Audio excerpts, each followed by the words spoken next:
రాబోయే England Ireland సిరీస్లతో పాటు Asia క్రీడల కోసం ప్రకటించిన భారత టీ20 జట్టులో రజత్ పటిదార్ పేరు లేకపోవడం క్రికెట్ వర్గాల్లో తీవ్ర వివాదానికి దారితీసింది. ఈ ఐపీఎల్ సీజన్లో ఆయన అద్భుతమైన గణాంకాలను నమోదు చేసినప్పటికీ ఆయనకు చోటు దక్కలేదు.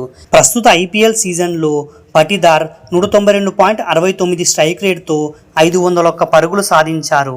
ఇందులో 34 ఫోర్లు మరియు 42 సిక్సర్లు ఉన్నాయి.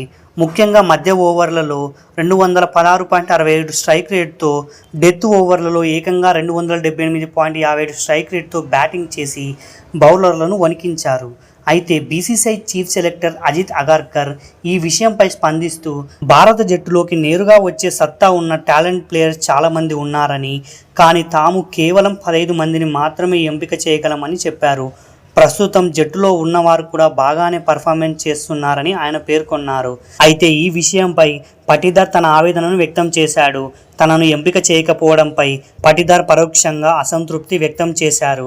ఎంత బాగా ఆడినా తనను సెలెక్ట్ చేయరని, అందుకే టీమిండియాలోకి రావడం గురించి తాను ఎప్పుడో మర్చిపోయానని వ్యాఖ్యానించారు. ఎన్ని ట్రోఫీలు సాధించినా తన గతి ఇంతేనని, కేవలం పిలుపు వచ్చినప్పుడే వెళ్తానని, అప్పటి వరకు వేచి ఉండాల్సిన పరిస్థితి తనకు లేదని ఆయన స్పష్టం చేశారు.